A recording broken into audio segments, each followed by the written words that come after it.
Daaru Khoudoss defe naa la ñu wax ak Modou Lay ñu ngi leen di nuyu waa marché Sokone également duñu leen a fàtte benn yoon fan sa club groupe Walfadjri également ñu ngi leen di nuyu bu baax a baax dañ koy tàmbalee rek Moustapha ki nga xamante ne tey moom moo di le premier ministre mi ngi doon wax ci li nga xamante ne moo di lancement Pavi 2 bi Pavi 2. Voilà mu xamle ne réew mi amul benn problème bu ñu fi wax ne problème am na fi du problème politique du leneen mais également ces médias yi nga xamante ne ñoo faree biti réew également ces oiseaux de mauvaise augure itam mu leen di rappeler à l'ordre également. waaw loolu day boo ko déggee dafa mel ne Ousmane Sonko moom médias yi ak li ñuy wax même bu fekkee mas naa dégg mu ne amul jot gi di dégloo ak di lire ak di seetaan mais soxal na ko lool. soxal gi nag lu normal la pourquoi parce que boo nekkee premier ministre réew bu mel ne Sénégal ba pare nga nekk premier ministre bi mu nekk moom Ousmane Sonko dafa am yoo xam ne mënu ci gëmm bëtam mënu ci tëj ay noppam ne du ma ko dégg du ma ko dégg parce que déjà les médias yi nga xam ne ñoo ne ci réew mi ñi ngi xëy di gont di wax te li ñuy wax du lépp waxu ci pénc mi boo ci boolee nag am média yoo xam ne ñoo fare ca wala boog nekkuñu en tout cas yeewawuñu Ndakaaru mais àdduna bi di dox dox goo xam ne lu ñu bind waa Ndakaaru dañ ciy jot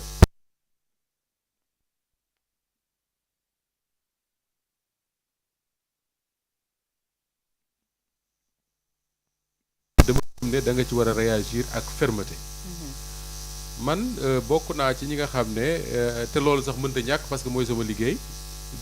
képp ku ne journaliste nga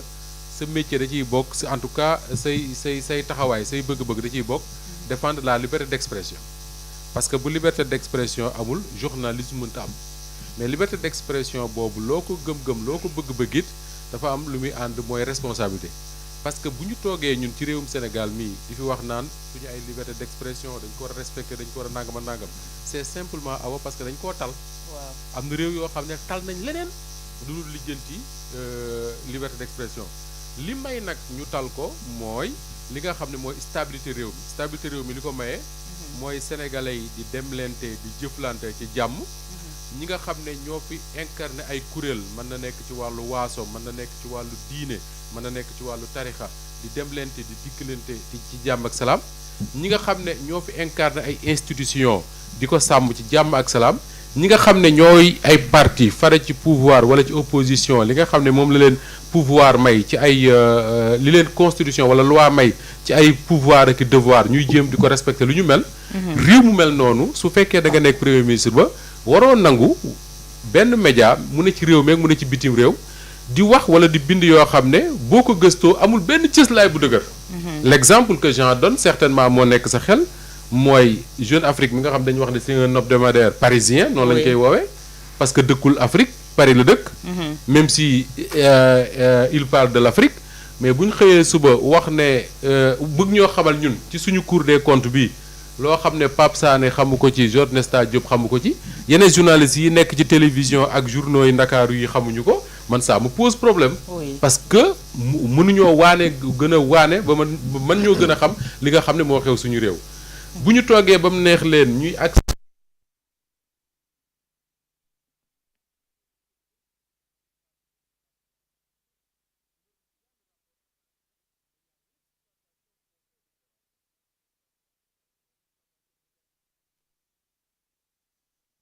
rapport xam nañ bu baax leen ci tax a jóg tey jii on me donne un rapport de X page sur telle personne mën naa ko lire mais am na loo xam ne moo ma ci soxal soo gisee nag un journal mel na day insister ci lépp loo xam ne dafay jëmale Sénégal ci ak jaaxle mais day jar nga traité ko ak fermeté et man loolu laa dégg ci wax ji nga xam ne moom nga wax sànq ne moom la Ousmane Sonko wax d'accord Georges ci même lancé boobu su ñuy wax di tiital Sénégal ci jamono ji ñu bari loolu lañ ko jàppee jàpp ne médias yooyu faree tugal tey jii amuñu leur mot à dire ci li nga xamante ne moo di le fonctionnement du pays et suñu déggee le premier ministre mais dégguma la bu baax de c'est très faible awa ah dafa faible kon fële la ci baaf lii ci yaa ngi may dégg léegi waaye vas-y waaw dama ne ci même lancé bi rek que Moustapha ci même question bi également suñuy déggee médias yooyu faree tugal nee nañu amatuñu lu ñuy wax ci réew mi rawatuñu di ko wax di tudd ay menaces terroristes tey le premier ministre suñu déggee mu wax li muy wax daf leen clouer lu bekk. waaw Georges, il y a fumée blanche à Rome. Hein? Oui. Ah bon? Oui, fumée blanche Il à faut Rome. vérifier. Donc, am nañ pap. Abe mus papam, comme on dit. On verra bien. On verra. léegi médias yooyu je pense que état du Sénégal sax dafa waroon daf leen waroon def lu ñuy wax mise en demeure. maanaam avertir leen. Oui. Parce que quand même c'est vrai que kenn mënul tere un média étranger par exemple de parler du Sénégal. bu ko neexee mu ne Sénégal am na rapport bu fa génn bu ko neexee mu wax mais am na yoo xam ne tey un média sénégalais par exemple lu xew France mu naan desi xëpp kaani wala muy mel ni koo xam ne sax day tiital Sénégalais parce que bu waxee affaire wu menace terroriste au Sénégal en exploitant le rapport de l'institut de Timbuktu Institute boobu. waxatuñu loolu mu dugg ci rapport Cour des comptes di wax lu ko neex mais là quand même y a problème te média boobu nga xam ne mooy Jeune Afrique Moustapha tudd na ko c'est un média coutumier des faits maanaam média la boo xam ne nguur bu bees bu njëkk a ñëw Afrique da lay commencer di la napp di la xoqatal di la defal ay menaces di la gënal ay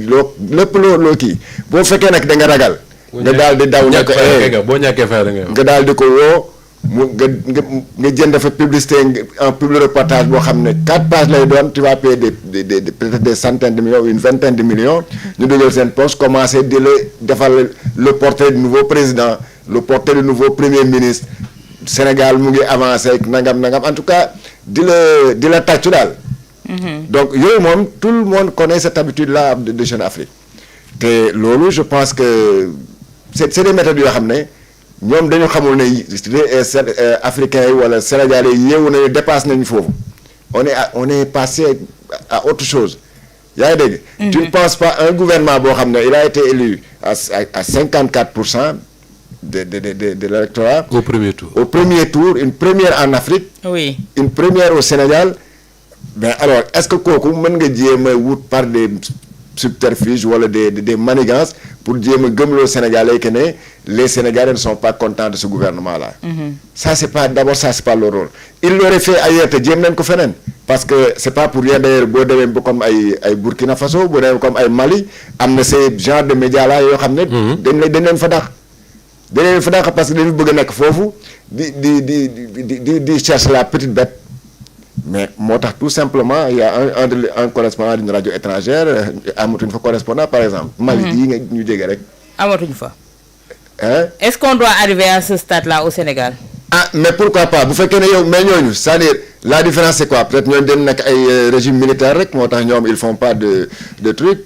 bu fekkoon ne fii la nga dégg gars yi naan les droits de l'homme là wala xaw ma lan au nom de la liberté d'expression de la démocratie gis gars yooyu jóg di wax lu leen neex. mais Wade l'avait fait aussi. mais Wade l'avait fait. Wade avait expulsé une journaliste de RFI je crois que c'était Sophie Malibou. Sophie Malibou. Voilà donc boo kooku bu mu fi nekkee Sophie Malibou boobu bu mu fi nekkee RFI di wax problème mu Casamance di si dugg di si wax lu ko neex mais Wade daf ko dàq. mais yàggul dara seen écrivaine boobu également dàqee nañ ko Casamance. ah mais voilà. donc tey boo ñëwee par exemple bëgg di joxe ay information en Casamance information yoo xam ne day yokk ay mais loolu je crois que gouvernement bi mooy jël ses responsabilités ne leen mais allez voir ailleurs allez vous installer ailleurs comme on les a fait au Mali au Burkina Faso. D'accord Pape Sané tey jii kon mbir mi li muy laaj moo di fermeté par rapport ak ces médias yi nga xam te ne ñoom ñoo faree tuggal te coutumier des faits la ñuy wax ne saa su def ñu jot ko tey suñu déggee le premier ministre mu wax ko c'est-à-dire que des mesures vont être prises. mais déjà fermeté bi sax daf ci baax trop mais awa man gis nga affaire bi dafa am benn jàngat bu ma jox xam nga dafa am li nga xam ne nguur yenn saa yi nguur. dafay da ngay soxla li ñu naan une très forte société civile et une bonne presse parce que gis nga tontu Jeune Afrique bi nouveau pouvoir bi bu doon jéemoon na fexe waxuma mu favoriser ay groupes de presse mais favoriser voilà ay groupes de presse yi nga xam ne daañu am benn dayoo ba nga xam ne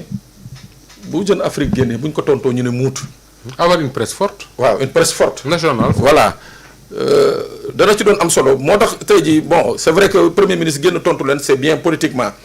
mais dafa am la nga xam ne dama jàpp ni que Moustapha Diop journaliste mi wala Georges Déthié Diop tey bu toogoon tey am une lecture bien précise de la situation baatam ñu koy dégg Côte d'Ivoire di ko dégg France di ko dégg fu nekk. bu tontoo Jeune Afrique tontu boobu moo gën a cinglant. tontu bu premier ministre. loolu mooy jàngat bi nga xam ne moom laa ci bëgg a jox en premier deuxième bi mooy gis nga genre média yooyu dëkk yu ci bëri fii dans la sous-région surtout dañu yàpp xam nga Jeune Afrique li muy def nii sañu ko def Maroc. oui.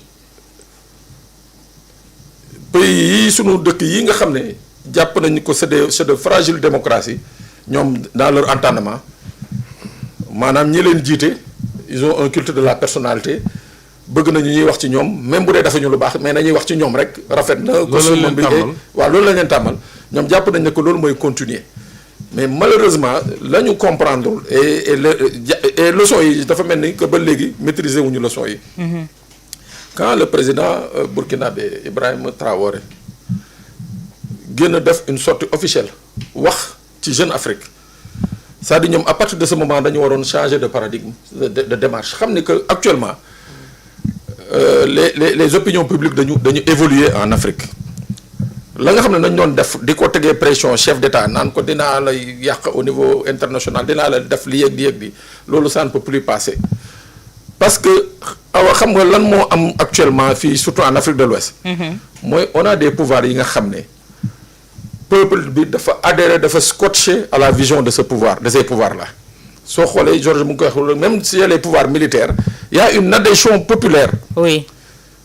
ci projet yi nga xam ne moom la ñuy mener à terme moo tax tey jii am na yoo xam ne boo bëggee ñëw ne da nga koy déconstruire day difficile mais lii nga xam ne moom la Jeune Afrique def surtout notamment concernant la menace terroriste man je l'ai dit la dernière fois dama ne d'abord lii nga xam ne mooy rapport bi nga xam ne moom la exploité ñii nga xam ne ñoo produire rapport bi dama ne dundee nañu pendant des années sur les questions des menaces liées au terrorisme à faire peur à des États. Comme Jeune Afrique ni muy tiitalee rek nii ah. ñoom it noonu lañu doon tiitalee bu ñëwee ne Moustapha ah mooy sa kër gi bon gis nga bërigo bii day waaj a exploser lii yëg ainsi de suite Moustapha ne leen bon d'accord léegi bonne solution ngeen may jox loolu nag moo dakk dama maa ngi koy wax ak le DG de l'office de la formation professionnelle là. kii loo ma ne leen bu ñu xamoon Sénégal jéego yi mu def ci wàllu sécurisation de l'espace sénégalais. Je crois que du ñu dugg ci domaine bii. ok waaw peut-être que mënoon nañ ci dugg quelques années ca gannaaw. doon wax lii muy tiital nit ñi parce que dañ ci fekkoon gouvernement ba nga xam ne daf ko son cheval de bataille. jël wàllu terrorisme daf ko son cheval de bataille jël wàllu terrorisme daf ko cheval de bataille pour am ay financement jël wàllu terrorisme daf ko cheval de bataille pour mun a am asseoir une répression terrible sur les populations. oui donc loolu paradigme yooyu moo geex yu bees moo am moo tax nag ce rapport là est venu au mauvais moment où les Sénégalais sont rassurés autour de ce qui les concerne maanaam seen sécurité. d'accord. waaw. Georges ñu ñëw ba léegi ci li nga xamante ne ñu ngi koy waxtaanee bokk na ci pacte de stabilité sociale bi nga xamante ne xaatim nañ ko 1er mai mais dafa mel ni pacte boobu am na fu mu sooxee ndax bañ ko wotee ca ngoon sax am na syndicat yu génn am na ñoo xamante ne teg nañu seen ay préavis de grève am na ñoo xamante ne ñu ngi ci ndox mi sax xamle nañu ne ci grève lañu